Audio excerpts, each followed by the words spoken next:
Good afternoon, everyone. Thank you for the warm welcome, and I'm very sorry about the long introduction. We should have given a shorter one actually. This is our first time here in Kerala, and I think it's an honor to be here with you guys and to share our ideas on what we have here. I'm also glad to say that our keynote speaker, Mr. Vinayak Kumaran, touched points such as banks being attacked lately, talking about social engineering. He talked a lot about phishing attacks, and he wanted us to talk about preventive methods and also user awareness. So I'm very happy to say that actually our presentation covers most of this point largely because it's actually the current trend of a security flaw or security attacks that's happening lately. So let me share with you what happened to myself and Fadi when we came to Kerala. We actually wanted to purchase ourselves a 3G SIM card, for example, 3G SIM card. We actually arrived here on a Thursday night, so on Friday we went to look out for a SIM card. But I was quite surprised because we were out for an hour and there's no retailers willing to sell us a SIM card unless we have a local address or someone local's name which they can call and find out more about us and authorize us to have a SIM card. Even if we went to the branch office, they actually told me, oh, I'm sorry, we ran out of SIM card. So I was wondering, why is this happening actually? Is this the real story, or what is the reason on why it is so difficult to get a SIM card? Okay, the pure reason that we found out is because lately there have been a lot of phishing and scam attacks over SMSs. So this again gives me the opportunity to say that I'm happy to be here to talk about the same attack or trends that's happening in this world. So I'll just move on to the slides. Okay, I think Fadi has been just introduced by the member here. So I'll just skip on this part and I'll skip on my part as well. So here we are talking about cross-site scripting. I think some of the speakers here also talk about, I think our first speaker talked about cross-domain policies and single domain policies and all that. It's something closely related to cross-site scripting. We're going to touch a bit on Meterpreter as well, which is our attacking framework. And Xenotix, I think I must mention here that Ajin, who is the inventor, founder of Xenotix, is also with us. It's a privilege to be talking about Xenotix. It only shows how much Xenotix has actually reached us globally, right up to Singapore. And of course, the important topic here is about social engineering, how it comes into play and then produces these results. So again, why cross-site scripting? Because cross-site scripting lately has been the trend. As you can see from the CIA website itself, I'm highlighting it because it was recently hacked. And you can look at if it's not too blur, the person who's suspected to be hacking it is actually an Indian. He actually managed to put his name there saying that he's Anish, and about the initial that he managed to put into the webpage itself. And then we have PayPal and Yahoo Mail, which are recent threats that are happening with cross-site scripting. So what exactly is cross-site scripting is actually what we will cover shortly. So talking about viruses or malware such as Zeus, Melissa and I Love You, these are very popular viruses that spread very successfully. So the question is, how did they spread? How did they successfully penetrate multiple corporations and networks? It is easily by email. As you can see, we've highlighted in multiple of the screenshots, they were all distributed via email, which is a kind of a phishing attack or a social engineering attack, and that is what we are going to cover here as well. Again, a recent relevant news about 12 email attack on a vendor setup breach at Target. So we don't want to talk too much on these slides itself. Let's move on to the demo. So how we have set up the demo is actually a banking environment. We actually have a bank environment that has a banking website that is vulnerable to cross-site scripting. So what you see here on my left hand side with the computer node or the monitor screen is actually a bank employee who obviously has access to his own banking website. Followed by, in between the bank employee and the credit card database, there is a firewall preventing us from having a direct access from the internet to the credit card database itself. So we're going to use the art of pivoting, meaning you're going to attack that bank employee first, use the art of pivoting to pivot through the network, and then exfiltrate the information within the credit card database.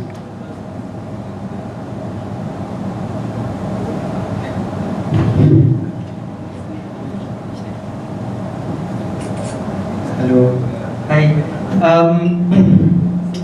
basically, I'm just going to go through the demo now. So man was to the bar. So he has this intention of stealing credit card data.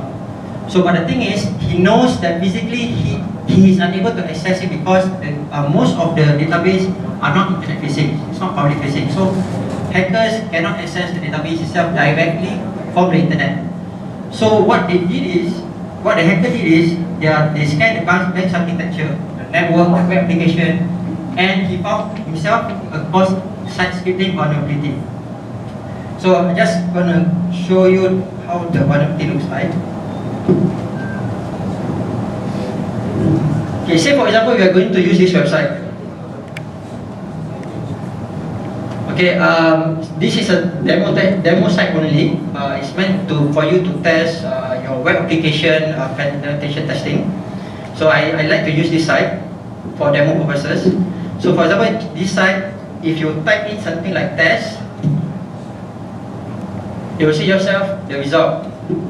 And if we were to do something else, instead of we put in some certain JavaScript inside, and you can see that the image is actually embedded inside the website. So what's happening exactly here is that there's a user input to the web application, but there's no server-side validation, or the web application is not securely coded to perform a validation on what it's accepting. So it should be accepting just plain text, but it's allowing us to put in scripts instead and then to form up this. Adding on to that also, it's actually reflecting the script on the URL where we can start manipulating. So that's an example of cross-site scripting. So now we're going to take it a step further and see how we can use this script that can be injected to the web page, and how intricate the script can actually become. So basically what happens is, the hacker asks himself, so I want to access the credit card data, I want to gain access to the network. How do I do that? So that's when I actually found this tool called Xenotix, which is very helpful for me to actually do a POC on this particular issue. So once he opens up Xenotix, he actually created, there's an automatic URL, a JavaScript, a customer JavaScript that actually you can actually copy and paste it inside the link, and you must masquerade it into the email and look for the bank's exploit as the first step. So once they found the bank employees, gather the emails and craft the enticing email for them to send to the users of the bank, and expect them to actually click. And all it takes is just one person dumb enough to click on it. So let me show you.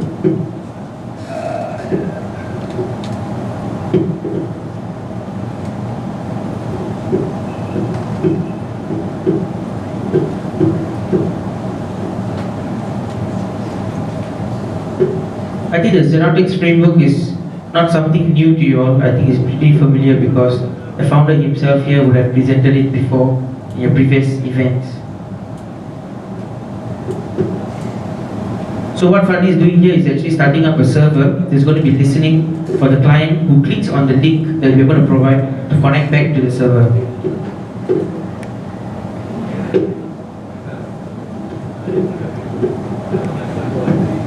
So I already pasted here. So this is an idea. So I created an email that is very enticing about bank employees, about your website being hacked. So most of the employees, right, I'm not so sure, but most of them will not get. I cannot guarantee, or they themselves cannot guarantee that they won't click on the email, the link inside the email. So other than that, I need to find users. So as a hacker, I will actually go. For example, I'll take this Central Bank of Nigeria as an example. So I find that there is this email domain, centralbank.org. So, but then these are just general email. I want to find specifically to the user. So I will use this website called emailformat.com and type in centralbank.org. And what it gives me is the list of all the email address that is exposed online. So I'll compile all this, put it in text file, and copy it inside this thing. And then I send it. So if you look at it, it's a very enticing email. It's telling a bank employee specifically that their bank has a vulnerability and it's got likelihood of being hacked. So as a responsible bank employee, you will think, my goodness, something is happening here. Let me go and figure it out. I need to escalate this to my management server. Management level or my manager itself, for example. So if you look at the link itself, it's masqueraded. I think pretty much all of us know how it can be done. You can put the link to be, for example, www.facebook.com or your bankname.com. But the underlying URL that actually we are linking it to is different. So as security experts and enthusiasts like us, we know that this is something that we need to check before we click on links. But imagine our parents, imagine our sisters who are just users of IT. They are not IT security consultants, or they don't understand IT security. They will most likely click on this thinking the way I just mentioned to you about. So what happens when they click on the link? So when the bank employee receives the email, clicks on the link, and at the background, the script has been executed. And what happened is, the bank employee will actually see nothing unusual. So they just leave it at this. So I'm going to show you now how it's going to look like. So I already created the link. Let me see, where's the Xenotix? Information gathering, fingerprinting. So we are now doing a remote desktop to the machine here to show you that that is the victim machine that we are going to be using to click on the link.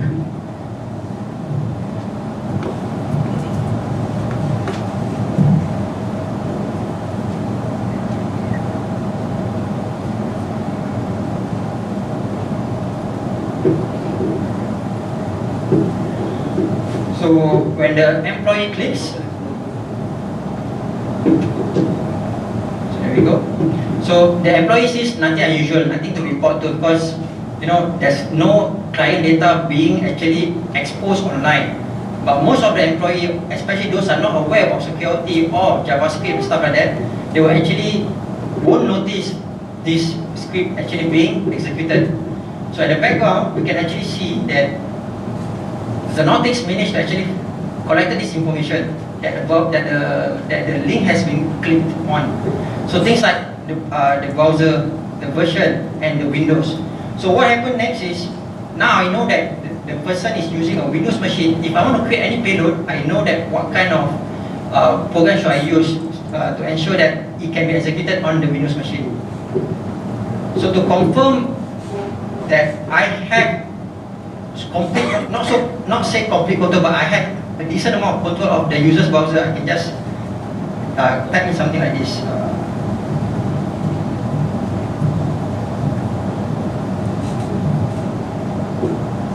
I click send. So from the employee browser, they will see something like this. So we can actually beautify this message. As you can see, we are using a tool that makes it very automated. Imagine I put something like, you are about to see classified information of client data. In order to do that, we need a special plugin to be installed. Please proceed to install the plugin and you will be able to see the client data. So we users that are normally prompted, for example, even Windows 7 nowadays came up with UAC prompts. Half the time, I think most of the users by default will just click yes, just to get past and get to see what they need to see. None of us actually take the time to read exactly what we are being prompted to. And sometimes in programming, we can also set the default button to be highlighted as yes. So when you click enter or spacebar, it's going to be a yes. Okay, so knowing that the system in Windows, we are going to create a payload now. But even if you want to send, okay, now as a hacker, we want to create a payload and we want to send to the user to actually click on the payload. How are you going to do that? If you send via email, it's impossible, because nowadays email are smart enough to actually detect it's a .exe or an embedded malware inside an attachment, so they will actually remove it. Email filtering solution can detect this kind of thing, smart enough to detect malware, and anti-spam mechanism, if you were to send from a domain that you created yourself to masquerade it, they will actually know how to detect it and block all the fake senders. So what we can do to send, we use add-ons. Okay, then after we, before we send it to them, we need to create a payload. So I'm going to show you how to create a payload, a very simple skill that I found from the internet, which I think I can share with you all, to create a reverse Meterpreter payload. And once this payload has been created, when you send it to them, and when they execute it, right, they actually all the when it is being executed, this malware will actually bypass all the antivirus applications. Okay. Sorry, I'm a bit nervous, so don't mind me. So the avoid framework that Fandi is about to show you is built in a way to make or to create malware or create a payload that is not detectable or easily detectable by most of the antivirus solutions. I'm not saying that all, but I'm just telling you is most. So here you can see is using avoider to create the payload.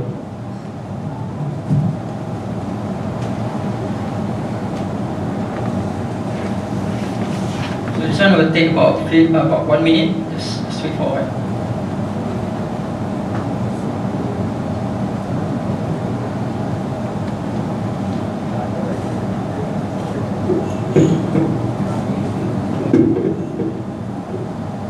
I think it's also like what our keynote speaker mentioned this morning. It's also very important to highlight what is the preventive methods that we have in such situations.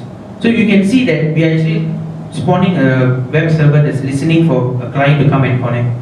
So if you imagine you are working in your environment or you in your school environment, if there was been a web proxy service available, web proxy security solution available, or you have a SREM solution that does log integration and log correlation to understand what kind of traffic is coming into your network, what kind of traffic is going out of your network, this could have been easily prevented.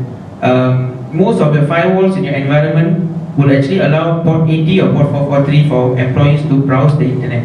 But imagine if you have a layer 7, what they call it, next generation firewall that is able to do security from not just ports and services, but also at the application layer. Maybe this attack would have been prevented.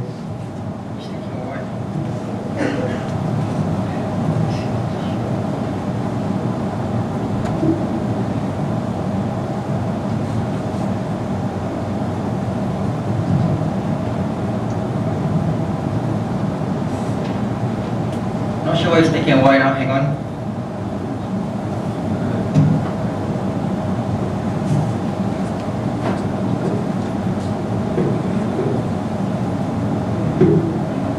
Anyway, if this doesn't work, I actually created a backup of the payload actually. So let's give it another minute.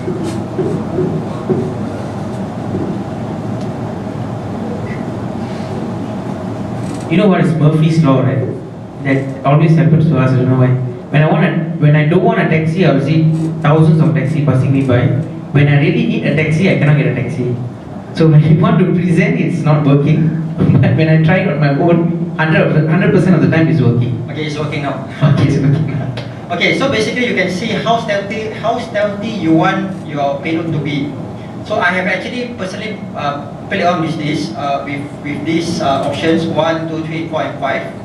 And if you can see, the creator of this script actually shared that 13 out of 46 antivirus are able to bypass. And those desperate stealth are the ones that can bypass most of the antivirus applications. So for this demo, I've just used a very normal one, a very small payload, small size payload.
So just to retract, we have a user within the bank that actually clicked on the link that we emailed him.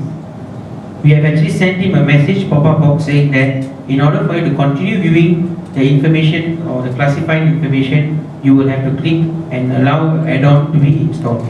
So right now we are creating the add-on to be sent over to the user.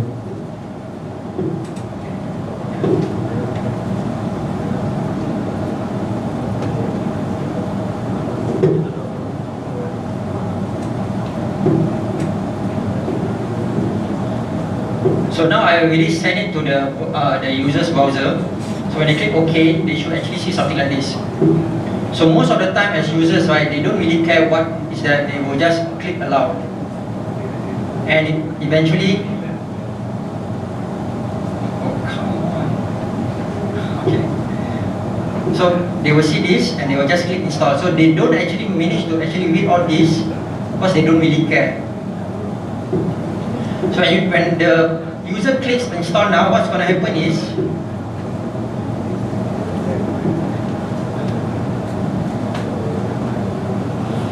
the add-on didn't get installed. sorry? The add-on didn't get installed. No, it's installed. It's installed at the background. So if you can see from here and from the attacking machine, right, I actually have a Meterpreter session open already. So actually the add-on is, why you keep on seeing the add-on prompting up is because you have selected a persistent add-on. So I think it will be keep on prompting. So if you are a user, imagine you install something, you wanted to see something critical, something confidential, but you see this browser keep on prompting something for you to install. You probably think something went wrong. You know, you're going to close the browser, you panic, say something's going wrong. Let me just close the browser. So what actually happened is our Meterpreter session that we already have hooked on with the computer or with the client or with the user here is not dependent on the browser. It's already within the system. So even after he closed the browser, you can see here that Fatih is able to take control of the machine.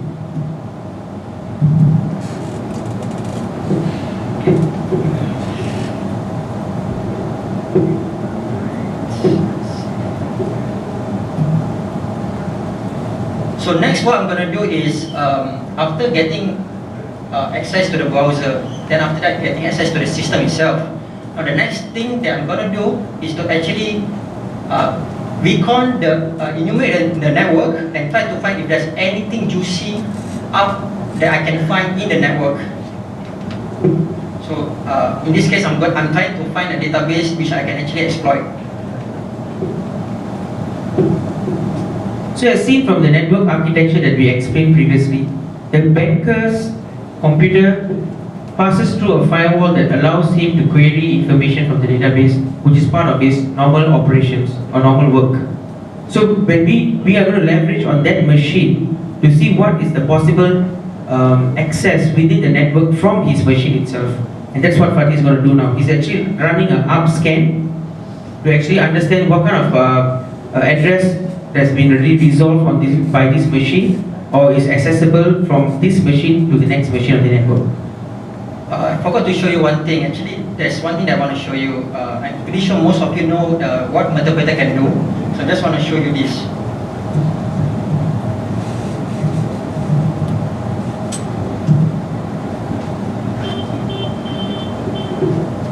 Yeah, so if you look at it, the machine that we just hooked on to is actually facing you, and we actually did a webcam shot of what the machine is actually seeing. So that's also possible through the Meterpreter and the Metasploit. So now I actually found a machine, which is my virtual machine. If you see here, this is my virtual machine, and I actually managed to scan. There is one IP down there. So what next I'm going to do is I'm going to find out what is this IP is all about. So the beauty of Meterpreter and the ARP scanner is that it's inbuilt within Metasploit itself. I'm running it with the client, but I don't need like an Nmap scanner or whatsoever to be installed on the client. Without that, with the absence of such tools, we are still able to use the machine to perform an ARP scan. And I think ARP scan is more stealthy compared to a port scan, which can be easily detected by your, let's say, firewalls or other intrusion prevention system within your environment. Okay. So what I just did was to perform an SQL ping. Before that, I actually do a WAF add for this machine to actually allow me to actually connect. If I don't do this right, I won't be able to actually get any result if I were to execute this particular tool utility.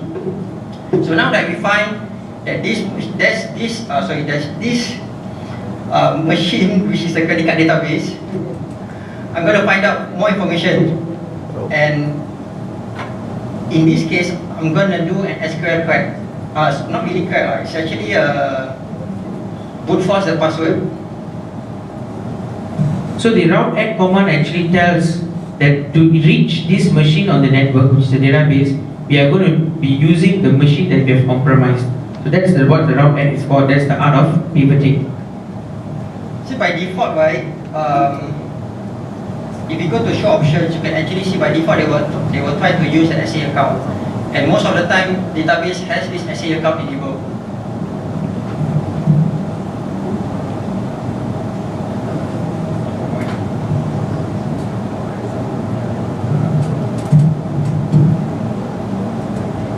So here he is trying multiple different passwords based on a dictionary file against the user account SA. So he found out that the password is actually PSSW0RD1234. Please don't laugh at the password, but I believe in your security life, you probably have used it at least once, if I'm not wrong. So now what I'm going to do is I'm going to perform an enumeration remotely to find out more of the configuration of the database.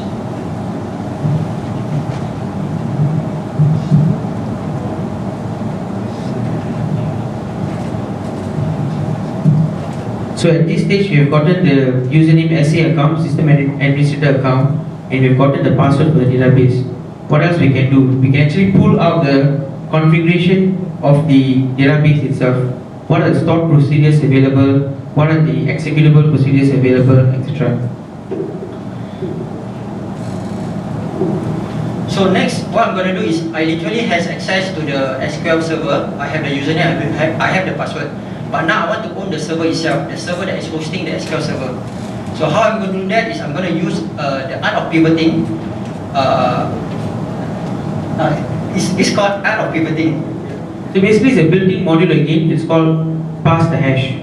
So Windows is built in a way that actually when we get the hash of a system, of a password, we don't really need to go online or use any other methods to crack the password. As long as that particular account exists on another machine within the environment, we can just simply specify the username and pass the hash over to authenticate to the next machine. So this is most likely very successful in corporate environment because they are all domain-based machines. And most of the time, people are afraid that what if my domain administrator leaves my company, doesn't do a proper handover and doesn't give me the passwords or never reset his account. So we always built in a system administrator, a built-in account just for a backup. For example, let's say you have a domain machine or company machine, you need to log on to it to perform some administrative tasks, but you don't have connection to your domain environment. On that cases, a team that wants to troubleshoot the machine will have this built-in administrator account that they can log on to and perform the administrative tasks. So this is the account that we are trying to take advantage of to log on to the other machines in the network. Normally it's an administrator account. As you can see, the SID is 500. That is how we identify a built-in system administrator account. So now I'm sending the payload to get me a Meterpreter session. So what Fatih has done here is actually he has gotten the hash. He's saying that the user that I want to use to log on is administrator, and the password is actually the hash itself. He didn't bother to actually crack the hash to find out the exact password in plain text.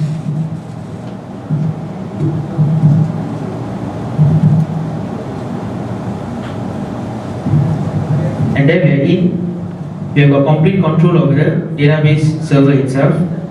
And these are the simple things that we can do with the Meterpreter session. We can download files easily that gets automatically downloaded to your own machine. You can view the files. In this case, is some credit card details.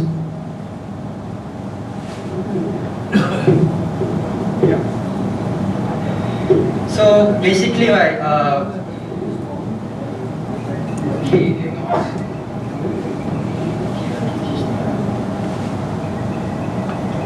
So as hackers, right, after you have performed all these gathering of vulnerabilities, you have hacked inside, you have stealed their information, the next thing that most hackers would like to do is to show off their skills and expose the vulnerability. So in this case, if you can see some of the Twitter feeds that I managed to find, that those cross-site scripting that are found, they are actually uploading it to the Twitter, posting it on Twitter to actually show that your server you have XSS or your server is being hacked, stuff like that. Okay. So this is just an overview diagram that shows exactly what happened. We have no access, so as you can see from step 1, 2, 3, the attacker actually had to make a round to put a communication tool within the application server layer, and then from that that communication tool is actually able to pivot to the database itself to get ownership of the database. So what are the technical defenses that we have? We say fire the fox, that's for fun. Basically trying to say that the Firefox is a well-known web browser and has got a huge capability, but such add-ons can actually become a danger to users actually. Is AV enough? What about IPS? We ask ourselves. We always talk about antivirus solutions being installed on our machines, but times have changed. McAfee, Symantec, they don't call it antivirus solutions anymore. They call it endpoint security solution. The reason why, it is all bundled, meaning there's always an AV, there's an anti-spyware, there's a desktop firewall feature, and there's also a host-based intrusion prevention system which is built into a single agent. Why do they do this? Is because trends have changed, times have changed, attacks are happening very easily, AVs alone are not enough. So maybe if you get an endpoint security solution for your endpoints, you'll be able to bypass this issue. Administrator and SA accounts, hackers' best friends, as I just said. So domain environment, you can actually minimally try to rename your administrator account that may be difficult for users to guess. So they will be trying to guess your password, they will also need to try to guess the username, which is not administrator anymore. Firewall configuration, incoming Titan, but what about outgoing? All environments, I think usually people allow your firewall to have a port 80 or 443 outgoing, simply just like that. And that's because for normal operations, we always use Google, always use the internet to do any form of troubleshooting, any form of searching. But is anyone monitoring where we are going on this port 80 and 443? Or what kind of firewalls you have in your environment? Is it application layer, next generation firewalls? Maybe those could have prevented these issues. And talking about even a DLP solution, data leakage prevention or data loss prevention solution, when we are extracting or exfiltrating such information from within the corporate environment, if they had a DLP solution in place that looks for pattern matching, for example, credit card patterns or name or CV numbers patterns, it could have prevented this attack from happening. So these are the certain things that we of course have to learn from the demonstration that we have just done. And finally, no patch for human stupidity. We all have the ability to learn. Okay, so the tools used in this demo are Xenotix, thanks to Ajin Abraham, Backtrack, Metasploit, and the Art of Deception, which is social engineering by Kevin Maynard. So credits to Ajin Abraham as well. Daniel Compton, which where I found the EV bypass scripts. Bryce Galbraith, who actually taught us the art of pivoting and testfire.net, which is the web application demo site. And these are the references, all those snapshots of the internet website that we actually posted. Once again, we are here from BT, and that's BT India, that's the website you can go and look up for us. We have a local contact with us here, his name is Madan, who's sitting down here. So feel free to have a conversation with us after this demo. Yeah, thank you very much. Thank you so much.